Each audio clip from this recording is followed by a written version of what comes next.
Bom dia, professor. Bom dia. Hoje é 16 de março de 2016, né? A gente vai começar a nossa entrevista e a finalidade dela é coletar dados para a tese de doutorado que a gente está desenvolvendo no programa de pós-graduação em Educação Matemática na Unesp, campus de Bauru. Então, o objetivo dessa pesquisa é mapear a constituição e a formação dos professores de matemática que atuam nas faculdades de tecnologia no estado de São Paulo. E a gente assume como base metodológica a história oral, ressaltando aos entrevistados que as entrevistas almejam nos aproximar de experiências e memórias sobre como foram e estão sendo formados esses professores. E aquilo que permeia também a constituição da Faculdade de Tecnologia do Estado de São Paulo.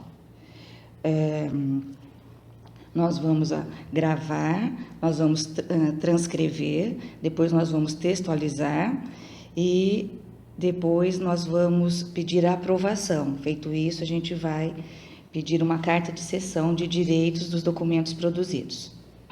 O entrevistado terá plena liberdade para restringir a utilização ou a divulgação do material resultante da entrevista. Bem? Então, nós gostaríamos de saber um pouquinho a respeito da sua vida pessoal. Pois não, o que você gostaria de saber? A cidade onde nasceu, a data de nascimento. Eu nasci em Manaus, né, Amazonas, 29 de janeiro de 1951. Né? De lá eu vim para São Paulo com 8 anos de idade, porque eu tenho um irmão que é 8 anos mais velho e em Manaus, na época, você não tinha nenhum curso de graduação. O máximo que você tinha era um curso de direito, então as famílias migravam muito, né, por conta dos filhos e tal. Então nós íamos para cá, para São Paulo, e depois nunca mais voltei. Fiquei em São Paulo durante 27 anos e morei em Bauru durante 4 anos e em Ourinhos eu já estou há 25 anos em Ourinhos. Né?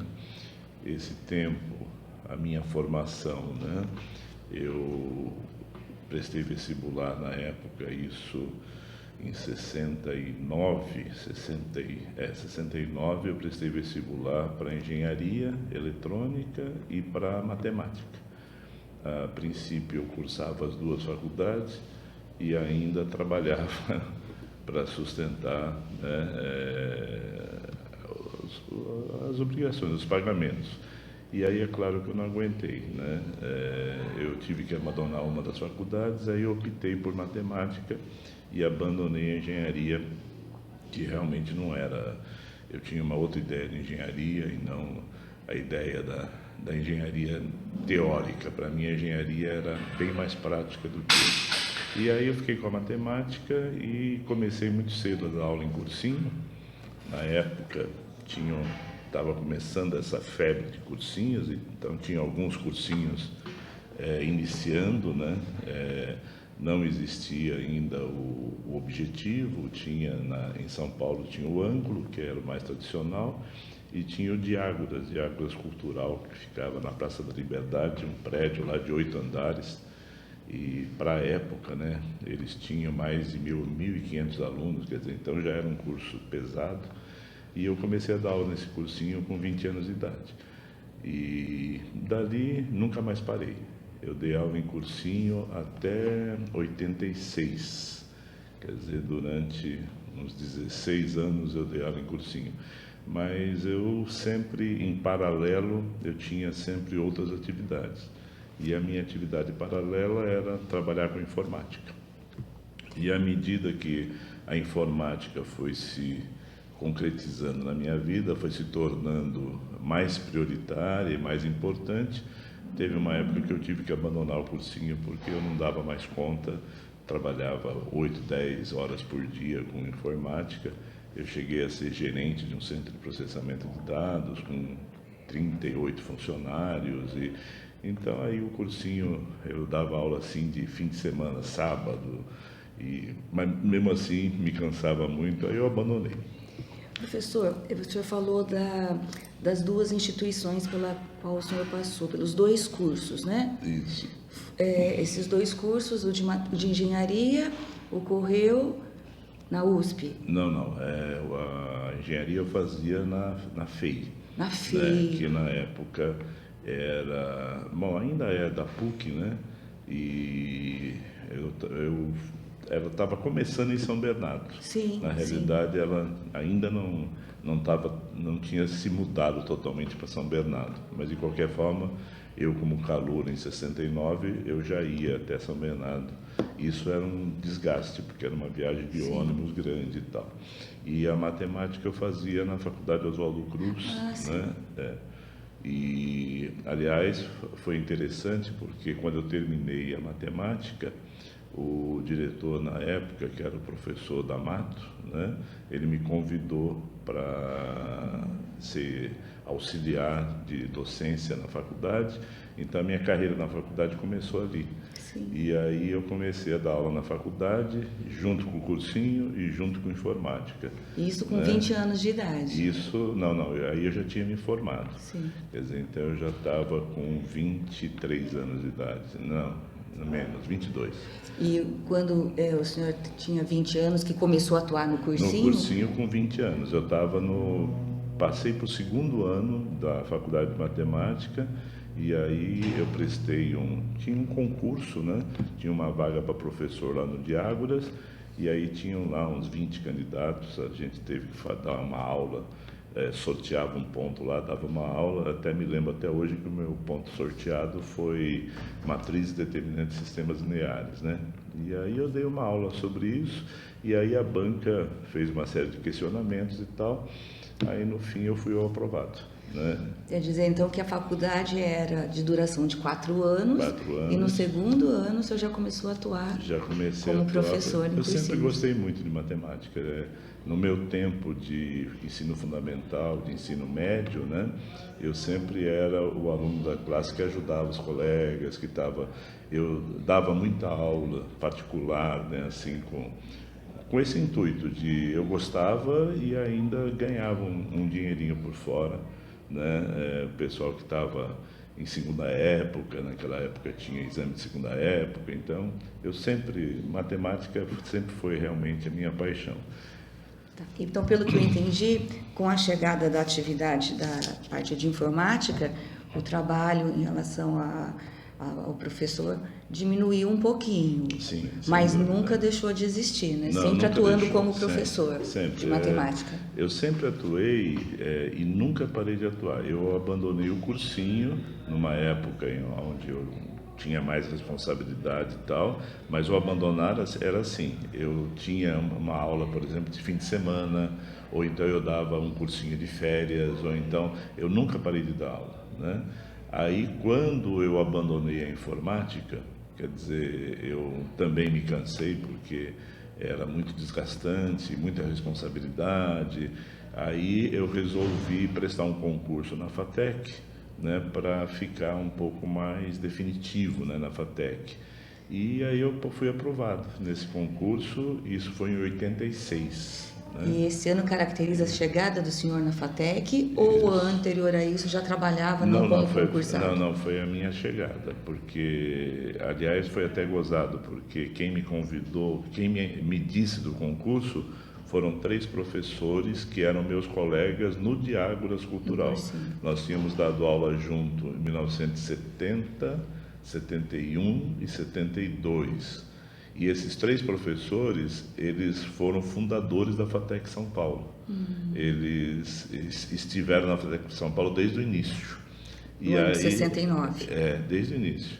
E aí, em 86, que foi quando eu resolvi fazer alguma coisa mais para a carreira de matemática, eles é que me convidaram, eles já estavam bem consolidados na FATEC, era o grupo de professores da FATEC São Paulo, aliás, brilhantes professores, excelentes, eram Walter Pauletti, Santo Scuderi e Ailton Barboni, eram os 3 que eram meus colegas do Diágoras lá, e 2 deles fizeram parte da minha banca. Quer dizer, eles já tinham feito parte da minha banca quando eu entrei no Diágoras. Sim. que eram eles também que eram professores lá e fizeram parte da banca. E fizeram de novo quando eu entrei na FATEC, né, em 86.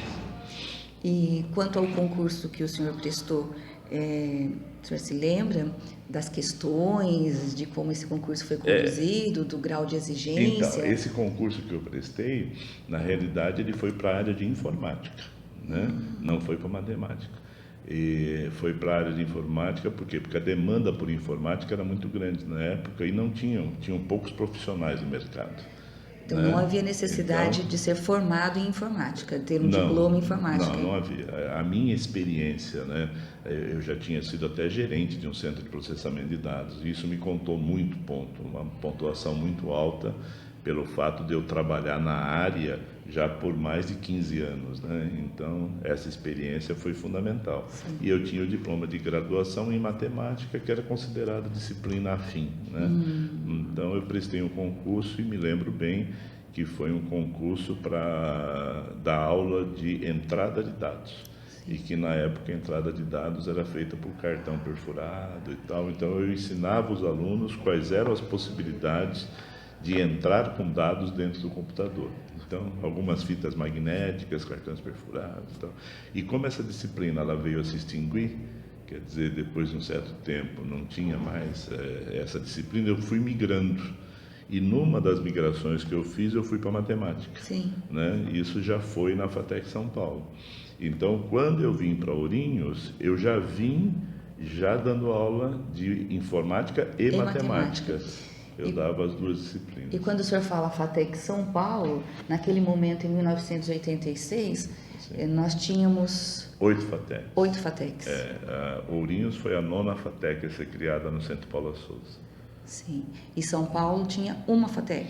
São Paulo tinha uma FATEC, Sorocaba tinha outra, Americana, Santos, Jaú, que mais? Tinha Jaú, Sorocaba eu já falei, Santos, Taquaritinga, né? Era isso, Santos, Taquaritinga, Americana, que era a FATEC Têxtil. Sendo que dessas, a primeira não foi a São Paulo, né? Não, foi Sorocaba. Aonde começaram as FATECs foi em Sorocaba, né? Até por conta de que eles tinham uma perspectiva em Sorocaba de um parque industrial muito grande. Então, a ideia da FATEC era suprir essa mão de obra, né? Técnica e tecnológica para o parque industrial. Tanto é que os cursos, quando começaram na FATEC, eram cursos de 2 anos. Eram quadrimestrais. Sim. Você tinha aula 3 meses, aí parava férias de 15 dias, passava para o segundo ciclo, que era de 3 meses, terceiro ciclo, 3 meses. Então, em 2 anos, né, você tinha 6 ciclos, né, de 3 meses. E como que o aluno tinha o seu diploma? Como que isso era validado? Era um diploma de tecnólogo, sempre foi. Sempre foi. Né? Inclusive na FEI, né, que eu falei, a FEI foi o primeiro curso de tecnólogo que teve no estado de São Paulo. Estado de São Paulo. Que chamava Engenharia Operacional. Eles davam o nome de engenheiro operacional. Mas era um engenheiro que teve muita dificuldade para ser reconhecido pelo CREA, porque o CREA não queria assumir o engenheiro operacional, porque era um curso de 3 anos, né? Sim. E o engenheiro operacional era o nosso tecnólogo, quer dizer, a FEI achou melhor acabar. Eles transformaram toda a engenharia operacional dele em engenharia normal. Então, será que esse modelo foi migrado da FEI? O modelo de 2 anos da FATEC? Não.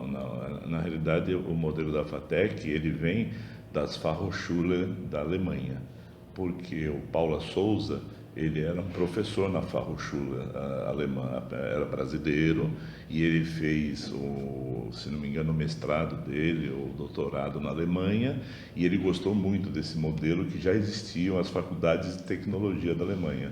Sim. E essas faculdades de tecnologia já tinham cursos específicos para mecânica, elétrica e tudo de 3 anos, e era para formar um técnico avançado, um tecnólogo, né?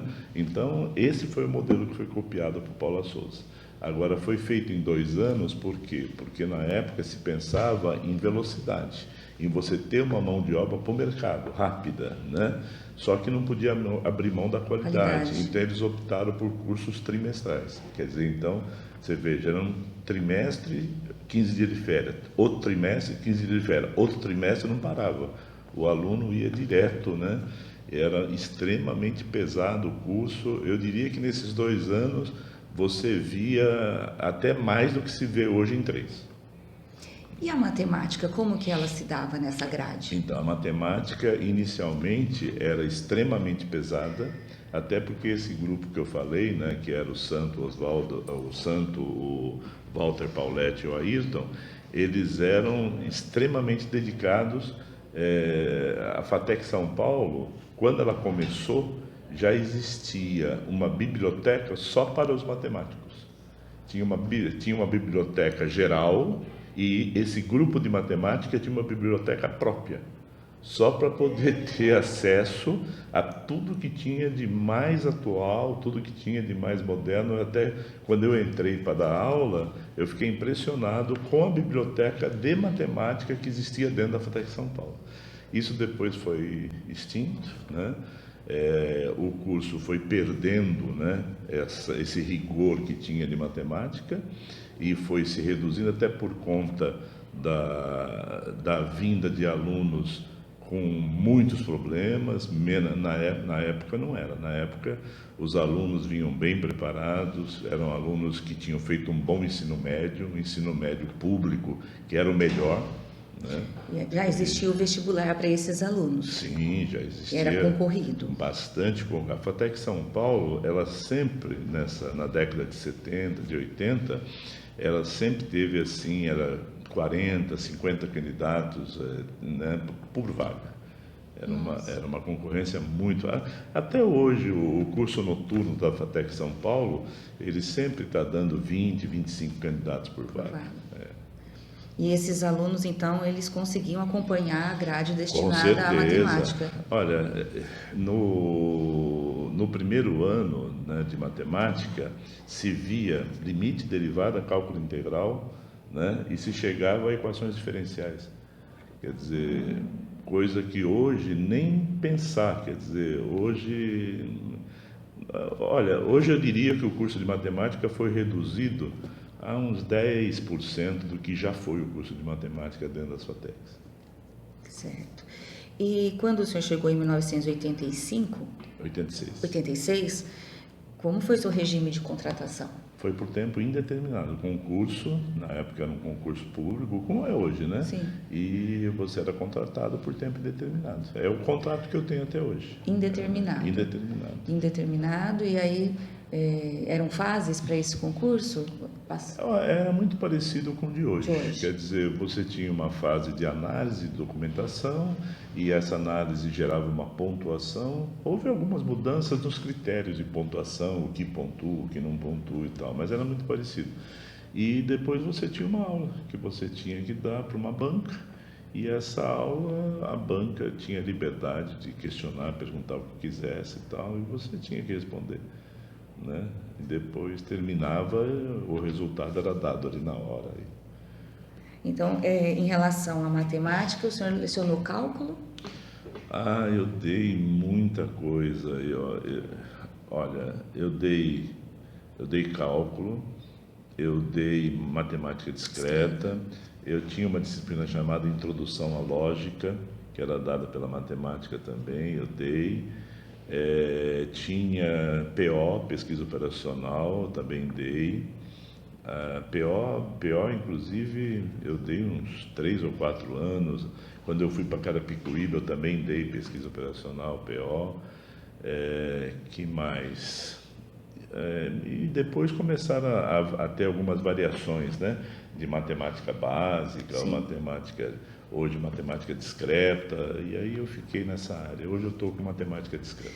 O senhor comentou a respeito da sua chegada à FATEC Carapicuíba. Eu queria que o senhor falasse um pouquinho sobre a sua trajetória Desde 86 Então, até agora nas FATECs. Em 86 eu comecei na FATEC São Paulo, né, como professor, e aí depois, em 88, eu vi lá num corredor que tinha uma possibilidade de uma bolsa para passar um ano na Alemanha, numa Fachhochschule alemã, um convênio que o Centro Paula Souza tinha feito com o governo alemão através do DAAD, né? E eu me interessei. E aí, quando eu fui lá ver como é que era a inscrição e tal, eu fiquei mais interessado ainda porque não tinha candidato. Quer dizer, como era obrigado a estudar alemão, então ninguém queria. O pessoal queria os convênios que fosse inglês ou francês, italiano, mas alemão ninguém queria. E no fim, quando fecharam as inscrições, na realidade tinham 4 candidatos para 3 vagas, né? Então nós fomos em 3, né? Eu fui um dos escolhidos, né? Fizemos um curso de alemão em São Paulo, dentro do Centro Paula Souza mesmo. O Centro Paula Souza bancou um curso para nós durante quase um ano. E aí, chegando na Alemanha, nós fizemos mais um curso lá de imersão, de quase 2 meses, e aí nós fomos para as Fachhochschule. Eu fui para a Fachhochschule de Colônia, que na realidade não era na cidade de Colônia, era em Gummersbach. Era uma cidade assim, uns 40 e poucos, 50 quilômetros de Colônia. E os meus colegas foram para Berlim, foram para a Fachhochschule de Berlim. E foi isso, e nós ficamos lá um ano. Quando eu voltei de lá, né, o superintendente da época, o professor Oduvaldo, né, ele falou que estava criando o campus de Ourinhos, né?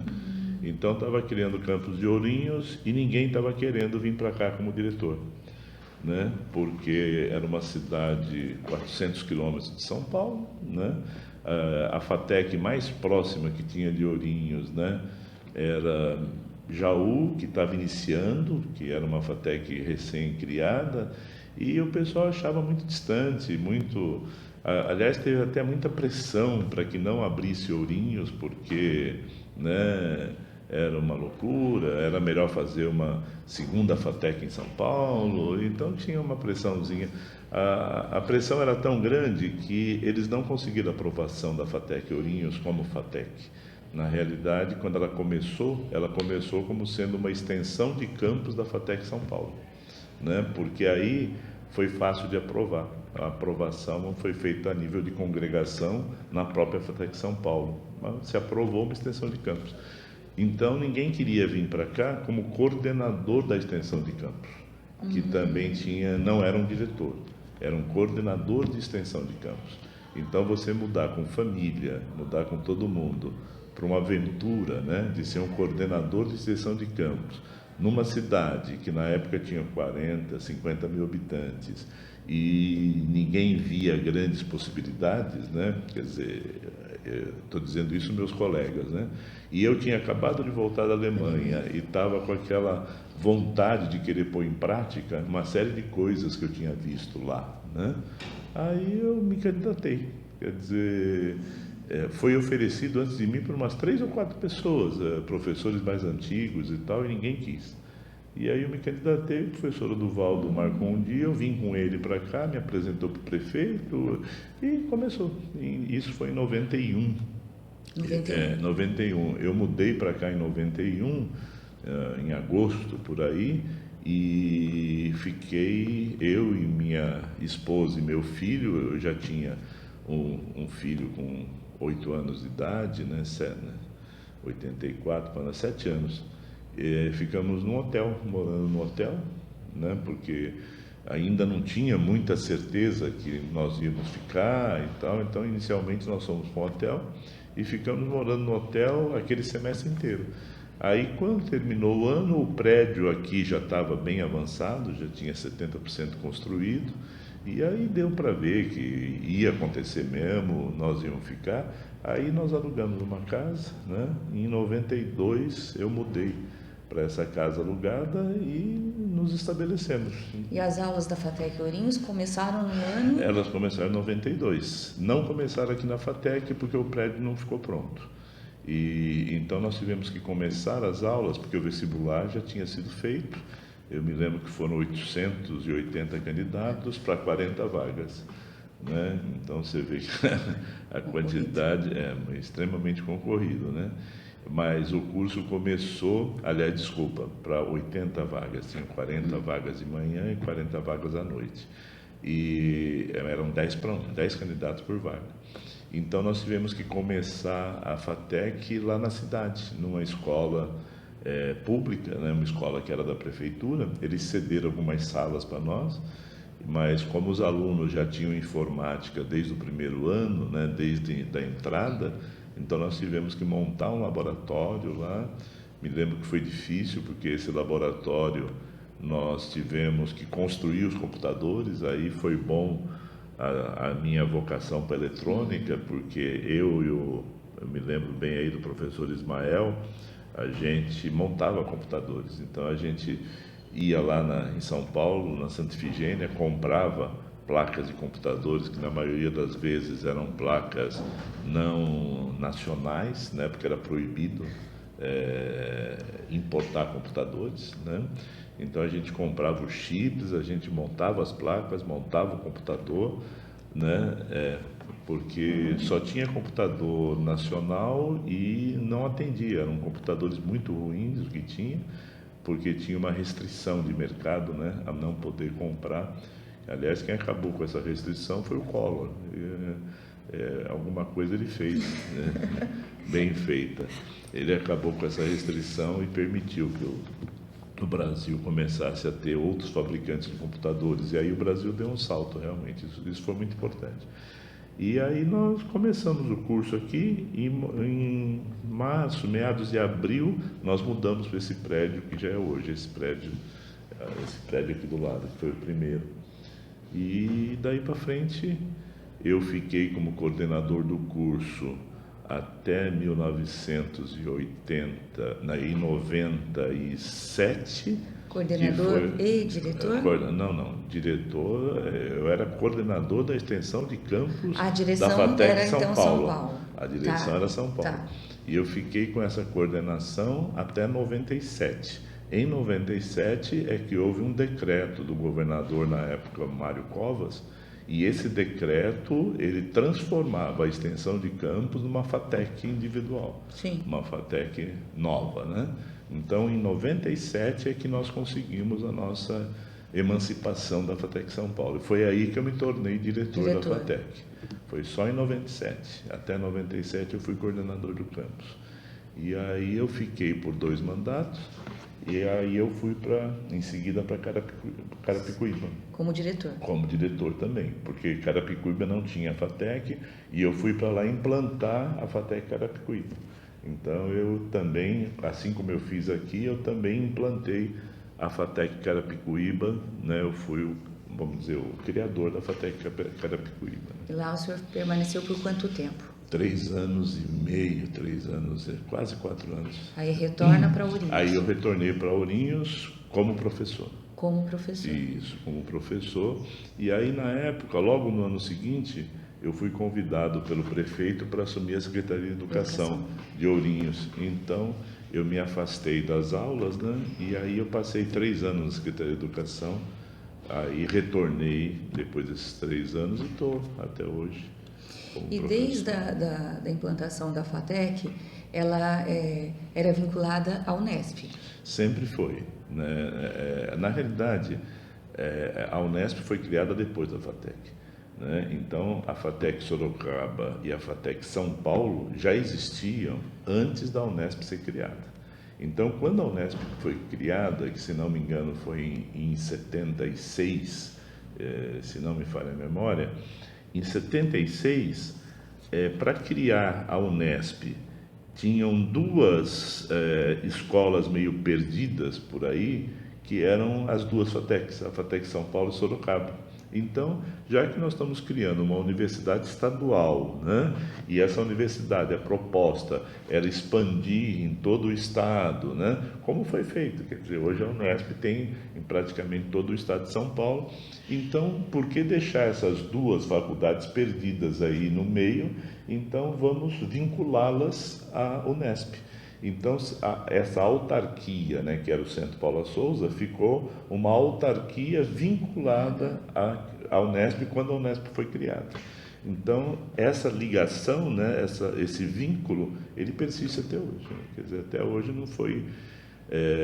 eu, particularmente, acho um absurdo, porque hoje as FATECs, até certo ponto, já até concorrem com o orçamento da Unesp, quer dizer, o orçamento do Centro Paula Souza, ele não é junto com o orçamento das universidades, né? Mas o valor do orçamento já chega próximo do orçamento da Unesp. Então, eu não vejo mais sentido, né, em você ter essa vinculação. Mas até hoje existe, ninguém quis mexer nisso. Então, a gente poderia dizer assim, né? Que a gente sempre pensou que a FATEC era filha da Unesp, na verdade é o contrário. A Unesp que foi filha da FATEC. A Unesp que é filha que foi criada depois, foi criada bem depois. E aí, ao longo dos anos, houve a necessidade da especialização dos professores, né? Hoje em dia, para se entrar numa FATEC, fazer um concurso...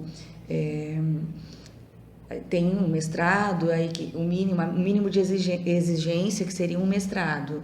Uhum. Depende da área, né? Se for uma função, uma disciplina técnica, né? Ainda é aceitável com uma boa experiência na área, sem precisar ser mestre. Sem necessidade, né? de ser mestre. Então, isso vale para as disciplinas chamadas técnicas tecnológicas, né? Então, por exemplo, uma disciplina de informática, uma disciplina... Porque é muito difícil você, nessa área, você ter professores com essa qualificação. Mas para nós da área de matemática, sim, matemática, né? Passou a ser exigido, né? No mínimo mestrado. E o senhor fez o mestrado? Eu acabei fazendo até por conta disso, porque teve uma época, né? Quando foi implantado isso, o que corria, né? A boca pequena era que os professores não titulados seriam extintos, quer dizer, eles ficariam numa carreira em extinção e dentro dessa carreira não haveria mais nenhum tipo de aumento, então eles ficariam até pedir para sair, né? Então, com essa possibilidade, isso aconteceu em 99, né? Quando se colocou que seria assim, né? Que haveria esse problema.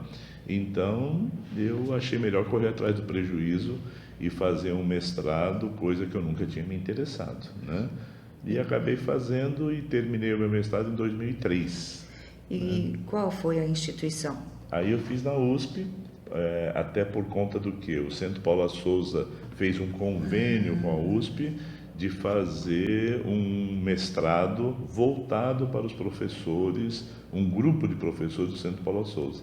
Então foram 20 e poucos professores, acho que 24 professores de várias FATECs, quer dizer, tinha professor de Americana, de Sorocaba, de São Paulo, de Ourinhos, e esses professores, né, tiveram um curso sendo desenvolvido na FATEC Jaú, que era, vamos dizer, era entendida que a FATEC que ficaria mais próxima para todo mundo e tal, para não ter que deslocar muita gente até São Paulo e tal. E qual foi o tema estudado no seu mestrado? Então, o meu tema foi curvas B-spline, né, para a confecção de cascos de navio. Na realidade, a ideia foi... eu desenvolvi um software, né, que permitia ao projetista, né, vamos dizer, brincar com um casco de navio através de curvas B-spline nessa brincadeira, nessa tentativa de fazer um acerto no casco, o software iria calculando todos os coeficientes importantes para a boa navegação. Então, tem coeficientes assim, coeficiente prismático, coeficiente de calado, então são várias coisas que a engenharia naval define como sendo boas, e o software fazia assim, a cada movimento que você fazia com o mouse e modificava um pouco a curva, ele mostrava para você o que implicava isso nos coeficientes todos que a engenharia naval define como coeficientes bons e tal. Então era um software voltado para o engenheiro projetista, para projetar um casco de navio utilizando as curvas, né, B-spline. Agora eu queria que o senhor falasse um pouquinho do momento histórico que conduziu a abertura das FATECs. O senhor se recorda? Não, veja, eu não Politicamente, vivi, alguma coisa, algum eu fato importante? Não, eu não vivi esse momento porque isso aconteceu na década de 60. Sim. Né? Então, na década de 60, nessa época, eu era um adolescente, eu estava com 15, 16 anos de idade, então eu só vim a conhecer efetivamente, a saber da existência das FATECs, né? Eu, na realidade, eu vim a saber em 75, 76, quando já existia a FATEC São Paulo e Sorocaba. E por que eu vinha saber que elas existiam? Por causa dos meus amigos que deram aula comigo no cursinho, e eles tinham sido pioneiros, né, para entrar na FATEC. Então, como eu visitava e tal, eu dizia, isso daqui, olha, é uma faculdade legal, a gente tá. Então foi assim que eu não vivi, né? Eu sei mais da história depois de ter participado, de ter lido um pouco sobre o Centro Paula Souza e ter conhecido um pouco da história, até conversado com eles também e saber disso, né? Eu acho que o projeto sempre foi um projeto bastante ousado, quer dizer, a intenção era suprir realmente o mercado de trabalho de técnicos e tecnólogos, quer dizer, de você ter, né, essa possibilidade de uma formação mais rápida e uma formação mais focada nas necessidades, né, das empresas. O que vocês precisam? Vocês precisam de um cara bom de solda, por exemplo, né? Então nós tínhamos um curso na FATEC São Paulo de soldagem. E esse curso de soldagem formava um excelente tecnólogo profissional que até hoje é reconhecido no mercado e tal, né? Então tinha um curso de pontes e estradas. Então era um curso para formar um cara para pontes e estradas, né? Então a intenção era essa. Só que depois isso acabou desvirtuando um pouco, né? A área da informática começou a dominar a maioria dos cursos, né? Quer dizer, hoje, se você pegar todas as FATECs, ou praticamente todas, tem um curso de informática, né? E acabou, então, se perdendo um pouco disso do para que veio a FATEC. Quer dizer, essa formação mais rápida acabou sendo uma formação um pouco mais demorada, né? Passou para 3 anos, e nesses 3 anos a gente começou a ter não mais um cara muito específico, mas mais generalista, até porque o mercado mudou, o mercado não quer um cara muito bitolado, que só saiba fazer um determinado tipo de coisa, o cara tem que ser, vamos dizer assim, safo, né, esperto, e ser capaz de dar conta de várias coisas ao mesmo tempo. Então, mas eu acho que ainda são cursos extremamente necessários, seria ótimo que crescessem mais, né? Eu acho que é um investimento bastante importante. Mas de qualquer maneira, a gente tem que levar em conta a importância dessas instituições para o desenvolvimento local. Não, veja, eu não vejo eu não penso como desenvolvimento local. Eu diria para um desenvolvimento do Estado de São Paulo, porque veja, na FATEC Ourinhos, os alunos que nós formamos a partir de 95, que foi quando teve a primeira turma, né, que se formou na FATEC Ourinhos, eu diria que 80% dos alunos não ficaram em Ourinhos, nem tinha mercado para eles aqui. Então, até a gente brincava, porque quando eu ia para São Paulo, tinha um prédio na Pamplona, esquina com a Alameda Santos, que o prédio inteirinho era só de fatecanos. Era um prédio assim de 12 andares que só tinham repúblicas, e eram alunos que se formaram em Ourinhos e que tinham ido para São Paulo para procurar emprego. E todos eles estavam empregados, né? Então eu vejo que a FATEC, ela tem uma importância hoje até internacional. Quer dizer, é claro que o internacional são poucos os casos, mas os nacionais são bastante. Você tem muita gente trabalhando em outros estados, né? E no estado de São Paulo, então, você tem à vontade. Quer dizer, um aluno se forma em Ourinhos, vai trabalhar em Campinas, se forma em Sorocaba, vai trabalhar em Londrina, né? Então, então eu acho que nós não somos Não temos que ter uma preocupação de formação local. Sim. Nós somos mais que isso. A gente forma um aluno que está apto a um emprego qualquer no estado ou no Brasil, né? Então, nós temos que dar conta, porque o mercado brasileiro é muito grande e ele não se restringe. Ourinhos é um mercadinho pequenininho. Sim. Então, se nós formos formar alunos para Ourinhos, então acho que a FATEC está super, né, devia cortar pela metade, né? Então, eu não sinto assim. Nós formamos alunos para as tecnologias do mercado nacional, Brasil todo. Mas e a questão da pesquisa na instituição, a pesquisa para os alunos da FATEC? Como o senhor percebe ou percebeu ao longo desse tempo? Olha, a pesquisa é uma grande confusão. Eu não vejo, né, que os professores, né, eles têm o espaço para pesquisa dentro do Centro Paula Souza. Quando se exige que o sujeito tenha um mestrado, por exemplo, um doutorado, para você ser diretor de uma FATEC hoje, existe uma exigência de ser doutor, apesar de que o Conselho Estadual de Educação não faz essa exigência. Quer dizer, isso é uma exigência criada internamente pelo Centro Paula Souza. Então, se exige que o professor seja doutor, né?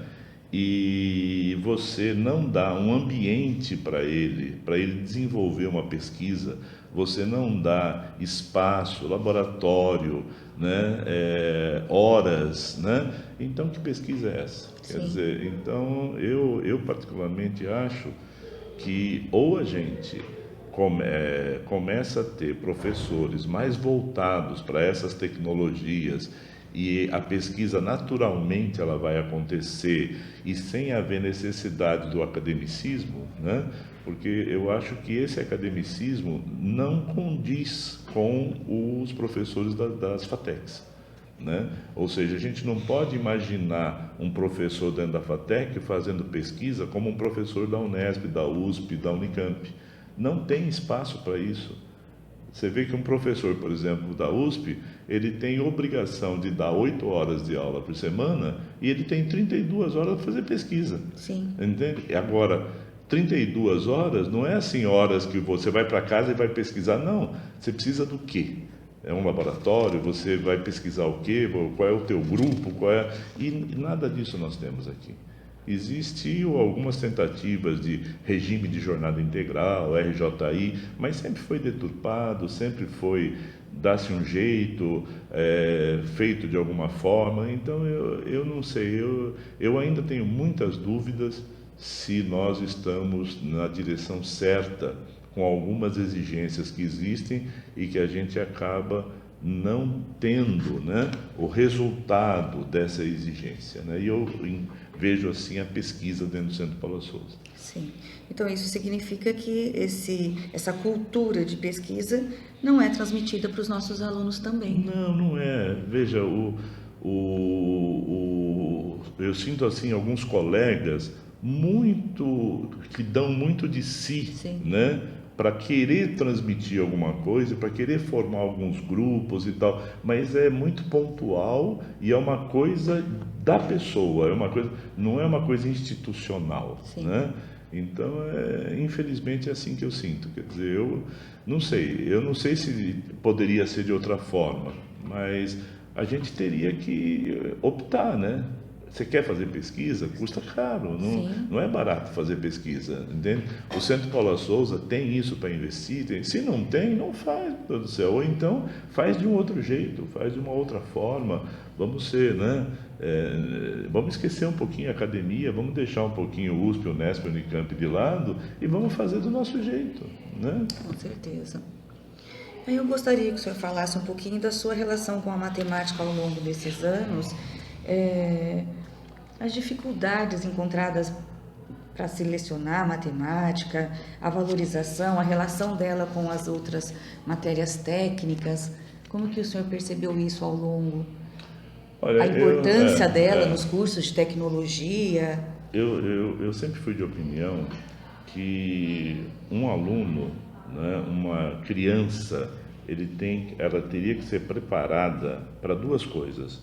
a nossa língua, ela tem que dominar a nossa língua e tem que ser preparada para a matemática. Sim. Entende? O resto, para mim, é resto, e o resto vem no embalo. Então, se a criança tiver uma boa formação básica, inicial, para matemática e para a língua portuguesa, eu acho que ela vai tranquilamente depois dar conta de geografia, de história, de física, de química, do que vier daí para frente. E, infelizmente, eu vejo que não é isso que está acontecendo. Quer dizer, a gente tem muita preocupação com um monte de coisa ao redor e a gente descuida dessa formação básica e fundamental de matemática e de língua portuguesa. Então, com isso, nós estamos gerando uma geração que, a meu ver, uma geração com muitos problemas. Eu que dou aula para os primeiros anos, né, e já faz algum tempo, eu sinto que a cada ano que passa, os alunos que chegam nos primeiros anos estão cada vez piores, né? E o pior não é um pior porque, às vezes, o pessoal subestima esse pior. Ele está ruim mesmo. É um aluno que mal sabe as 4 operações. Ele tem uma dificuldade muito grande se você der para ele uma conta de dividir. Com 3 algarismos, ele não vai conseguir fazer essa conta. Mas isso em 86, quando o senhor iniciou na FATEC, também começou a lecionar matemática, o senhor percebia essa dificuldade do aluno? Não, eu não percebia, mas por quê? Porque naquela época nós éramos 8 FATECs e essas 8 FATECs tinham trocentos mil candidatos. Então é claro que você selecionar num grupo de 40 alunos, você pega um, então você está pegando a nata da nata. Então, os alunos que entravam na FATEC eram alunos diferenciados, eram alunos assim com uma boa formação, então nós não tínhamos problema. Quando é que esse problema começou a aparecer? Com o crescimento das FATECs, que eu acho que foi muito bom ampliar, quanto mais FATECs, quanto mais cursos, melhor, mas o que veio acontecer? Hoje, se você pegar o nosso índice de demanda, né, de preenchimento de vagas, você vai ver que tem FATECs que não atingem um candidato por vaga. Então, o que acontece? Você tem um curso que você tem 40 vagas e você tem 42 candidatos, você vai pegar 40 candidatos exatamente como eles são. Você não tem seleção nenhuma. Aliás, eu particularmente sou a favor que já não devia ter vestibular há muito tempo. Quer dizer, eu acho que o exame do Enem já dá conta disso. Eu acho um absurdo a gente ainda continuar com essa teimosia de estar fazendo vestibular. Mas você vai pegar alunos, né, que são como eles são mesmo. E aí o que acontece? Você começa a perceber com muito mais intensidade essa malformação. Então você começa a ver alunos que são, a meu ver, analfabetos, né, funcionais. Né? Nós estamos cheios de analfabetos funcionais hoje, né, sentados no banco da FATEC. Para mim, isso é só uma enrolação, porque ele, na realidade, está sendo enganado. Nós não vamos dar conta, nós não vamos conseguir transformar um analfabeto funcional no primeiro ano da faculdade e ele reaprender todo o ensino fundamental, todo o ensino médio. Não vamos, ninguém vai conseguir. Então, esse aluno vai ficar ali 6 meses, 1 ano, repete uma vez, repete 2, desanima e desiste. Então, a gente pode pensar um pouquinho a respeito da grade curricular da matemática dentro dos cursos da Faculdade de Tecnologia, o programa desenvolvido, que, na prática, a matemática deveria ser uma ferramenta. Sim. Veja, ela deveria ser, ela é uma ferramenta, só que o que aconteceu com essa ferramenta? Antigamente, né, quando eu comecei a dar aula na FATEC, você tinha uma caixa de ferramentas, né, que o aluno recebia, e essa caixa de ferramentas tinha 40 modelos de alicate, 50 modelos de chave de fenda. Hoje, a caixa de ferramentas que ele recebe tem uma chave de fenda e se mudar o tamanho do parafuso, ele já não pode mais usar aquela chave. Tem um alicate que é capaz de quebrar se você apertar ele muito forte. Então, eu acho que essa caixa de ferramentas, ela foi ficando cada ano pior.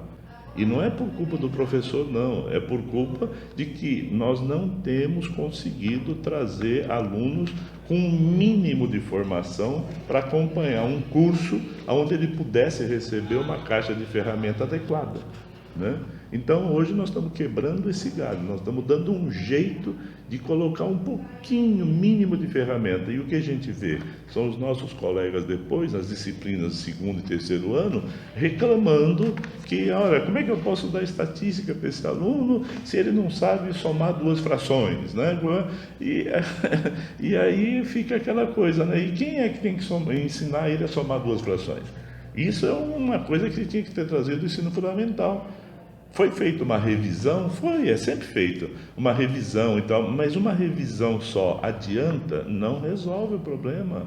Alguns alunos vão falar, puxa, eu preciso dar conta disso, eu deixei isso para lá, então eu vou aproveitar essas dicas que o professor está dando, vou atrás, vou estudar e tal, mas são poucos. A maioria, ele senta ali e fica olhando para você com uma cara de paisagem, e quando termina a aula, né, ele esquece daquilo, e na semana seguinte ele tem as mesmas dúvidas de novo, ele tem os mesmos problemas e fica imaginando que uma hora vai acontecer uma coisa divina que vai fazer ele, né, de repente, pum, dar um clique, a partir de hoje essa matemática do ensino fundamental está toda na minha cabeça. Isso não vai acontecer. E o senhor gostaria de pontuar alguma coisa ao longo da sua trajetória, da sua profissão como professor, na passagem pela FATEC? Olha, eu me considero uma pessoa realizada, uma pessoa que eu fiz muita coisa, eu fiz as coisas que eu queria fazer, eu tive oportunidade de fazer. Quer dizer, o fato de morar um ano, por exemplo, na Alemanha, isso foi maravilhoso. Poucas pessoas tiveram essa oportunidade que eu tive. E algumas até tiveram e não quiseram enfrentar, né? Não quiseram aceitar a oportunidade, né? Então eu tive a felicidade de sempre ter tido um pouco de coragem, ter enfrentado essas coisas. No Centro Paula Souza, eu acho que eu fui muito bem recebido desde a minha entrada aqui até os dias de hoje. Eu tenho muitos bons amigos, eu tenho pessoas que me respeitam, que gostam de mim, assim como eu gosto de um monte de pessoas. Então, eu acho que para mim foi tudo de bom. Eu não tenho nada. Eu tenho alguma mágoa, é assim. Eu acho que a gente podia ter alunos melhores, mas isso não é o Centro Paula Souza que vai resolver esse problema. Quer dizer, isso é um problema dos nossos governantes, é um problema de se investir mais em educação, de você ter um ensino fundamental correto, né? Porque o aluno, para mim, ele começa a gostar de matemática aos 2 anos de idade, né? 1 ano de idade ele já começa a gostar de matemática se ele for motivado para isso. Sim. Se ele tiver desafios para isso, desafios de cores, desafios de raciocínio, de lógica. Agora, a maioria desses alunos vive num ambiente em casa péssimo. Depois chega na escola, o ambiente é pior ainda, né? E na escola tem uma única preocupação, que é manter o carguinho, é o professor que está lá porque não conseguiu fazer outra coisa na vida, então ele se julga professor e na realidade não é. Uma boa parte dos professores não são professores, são pessoas assim que estão, né, quebrando um galho como professor, mas se você perguntar para ele, você faz o que gosta, ele vai dizer que não, e que se tivesse outra oportunidade ele estaria fazendo, mas como não tem, é aquilo mesmo que ele tem que ficar.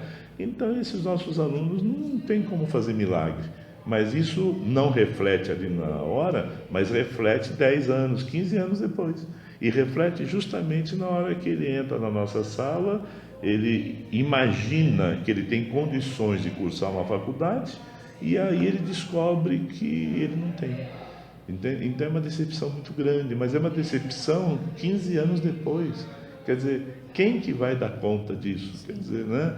Eu ainda acho que essa análise, essa coisa, tinha que ser feita com esse pessoal que toma conta, né, desse ensino fundamental. E aí isso me frustra um pouco, porque eu realmente gostaria que esse ensino fosse... Eu até, quando aceitei ser secretário de Educação de Ourinhos, eu tinha na minha cabeça que eu podia dar uma contribuição. Ledo engano, a preocupação é outra, ninguém está preocupado com educação, e o que você faz, por mais esforço que você queira resolver ou mudar alguma coisa, a máquina é muito pesada. A gente está vendo na televisão e tal que o que está em volta, né, acaba corrompendo, né, acaba estragando com tudo e o sistema fica muito complicado de você. Mas um dia eu acredito ainda que a gente vai ter, né, como nós já tivemos um ensino fundamental maravilhoso. Sim. Na década de 40, 50, pena que realmente era para uma elite, era para um grupo muito pequeno de pessoas. Mas aquele grupo muito pequeno é o grupo que teve realmente o ensino básico, fundamental e que gerou pessoas muito boas, né? E o senhor acha que na FATEC aconteceu a mesma coisa? Nós tivemos um momento em que a elite é que frequentava a instituição e hoje... E hoje se popularizou, quer dizer, se você tem um momento onde você tem 8 FATECs, né, e esse momento vira 60, né, e a tendência agora é chegar em 80 FATECs, então é claro que são situações muito diferentes. Para mim, é um processo muito parecido com o que aconteceu. Agora, é bom que aconteça? Eu acho que sim, eu acho que o Estado, né, quanto mais FATECs tiver, são mais possibilidades. Agora, também não adianta gerar esse monte de possibilidades e se você, por outro lado, não trabalhar esses alunos para que quando eles cheguem, você consiga transformar esse aluno num profissional útil para o mercado. Agora, se você recebe o aluno e a preocupação é você ensinar esse aluno a somar e multiplicar, então não está valendo a pena. Qual é o profissional, qual é o tempo que nós temos de 3 anos se nós vamos ter que começar com ele desde o ensino fundamental? E isso vale, eu estou falando de operações básicas da matemática, mas isso vale para a leitura. Sim. A leitura é péssima, o entendimento dos textos é péssimo. Você não consegue ler 3 linhas sem que quando você chega na 3ª linha, você já não sabe mais o que leu na primeira. E você não liga frases, não liga coisa com coisa. Então, tudo isso vem da onde? Ensino fundamental. Então, para mim, eu acho que as FATECs, para terem sucesso e mais sucesso, elas precisam, de alguma forma, esse ensino fundamental precisaria ser melhor.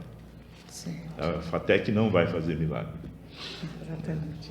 Bom, professor, eu quero agradecer a entrevista. Para mim foi extremamente rica. E agora eu vou fazer, então, a transcrição, a textualização e trago para que a gente possa validar. Tá bom. Tá bem? Tá feito. Obrigada. Espero que o seu trabalho seja um sucesso. Eu também.